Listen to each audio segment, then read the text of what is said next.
Welcome to the slaughterhouse of sacred cows. Yeah.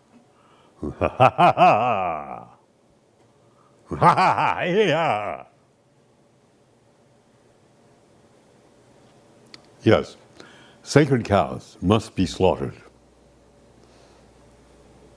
But it's taboo to even discuss them because they're so widely held, ideas that are so widely held, so deeply believed, that you can't even discuss them. You can't question them. You can't discuss them. They're taboo. Well, anyway, when you reach my age, you say, oh, well, let's slaughter them. Now, sacred cows ruin democracy, can ruin democracy. And we have to find a way to get information to the voters on the issues that are important. And when you have taboos, the taboo ideas, there are sacred cow ideas, the voters don't get the information they need to make valid decisions. So that's what I try to do. Now, I've been doing a lot of anti-war material. And I do that because I believe that my anti-war activities, I was very active against the Vietnam War, those anti-war activities were not good. That we made a mistake. We had won, and I can run through all that. Maybe I'll do it this time. I'll see how much time I have after I've gotten through the important stuff here. Maybe we are in the same situation that we were in the Vietnam War with the Iraq War, anti-Iraq War movement. As I say, I was very active in the anti-Vietnam War movement, steering committee of the National Mob against the Vietnam War. I learned that the core leaders were Trotskyists of the anti-Vietnam War movement. Trotskyists are Marxists. Marxists, by definition, hate capitalism. The United States is the greatest capitalist country.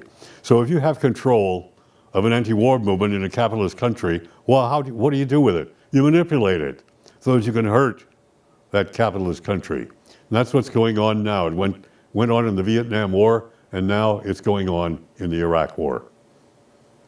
The anti-Iraq War movement is being manipulated to try and harm the United States. So, makes me feel bad. So here I am. But I've been doing this for a while, going over the data, particularly the numbers, because I think the numbers regarding the Iraq War tell the story, much more than just, oh, I feel, no, do the numbers. And very quickly, the numbers. George W. Bush is called incompetent at running the war. The numbers tell a different story. The Iraq War, you've seen many fewer fatalities among the US military than you saw in Vietnam or Korea, and of course, than you saw in the Second World War. The presidents who were involved in those, Roosevelt, Second World War, 300,000 US military dead in 3 years. Truman, Korean War, 55,000, 3 years. JFK and LBJ, 20,000, Vietnam, 3 years. And George W. Bush, the evil one. George W. Bush, less than 3,000 US military fatalities in 3 years. So that's an enormous difference. And even though it's not fair to have the Second World War included in that little litany of fatalities, nevertheless, I just toss it in there to show the vast difference. 5 minutes. Thanks. And So that's the reason I'm here, because I think the anti-Iraq war movement has been very lax in giving those numbers.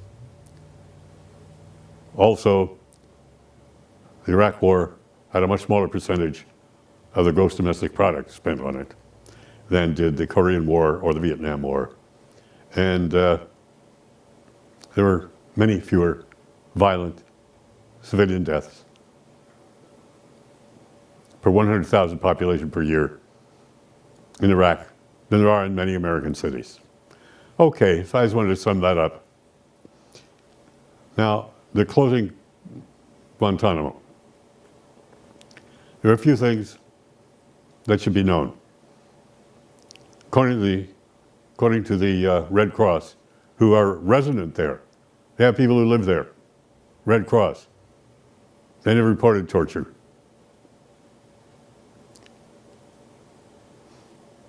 Let's see what torture is. I'll give you a definition. An act, a deliberate act, that causes excruciating pain, severe injury, or death. That's it. Dogs growling, Remove the prisoner's clothes, Not torture. Waterboarding, not torture. Lie a guy on a board, put a handkerchief over his face, pour some water on the handkerchief. He has a reaction. He thinks he's drowning. He's not drowning. He's not having excruciating pain, serious injury, or death, but he thinks he's drowning. And he gives us information, and that's nice. 7 years. And we haven't been hit again since 9/11. There have been some interrogations of the interrogators, by the way, by some news anchors here in the United States. One of them, Brian something Ross, I think, reported 14 times the interrogators got information about plots against the United States that were designed to attack us and kill many of our residents, many of our citizens. So something good went on there. All right, let's replace those terrible interrogators with someone who knows just about everything. Name Nancy Pelosi. What an indomitable spirit. What a brain she has. Just enormously talented. Cares so much. So we're going to send her in. We're going to spiff up Pelosi, send her in to chat. She's going to take in a pot of tea, 2 cups, 2 saucers. Pour a little tea, hand it to the person she's interrogating. And she will say, I know your culture and I like it very much.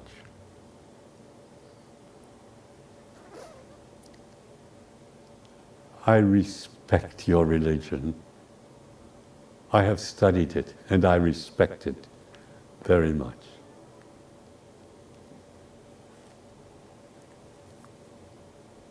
And of course the terrorist will say, you're a nice lady. You're a nice lady. I tell you everything I know. Everything. You're a nice lady. Or else he'll leap across the table and try and cut her head off because he thinks she's an infidel. And infidels must be destroyed.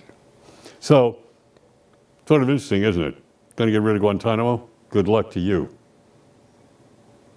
Obama.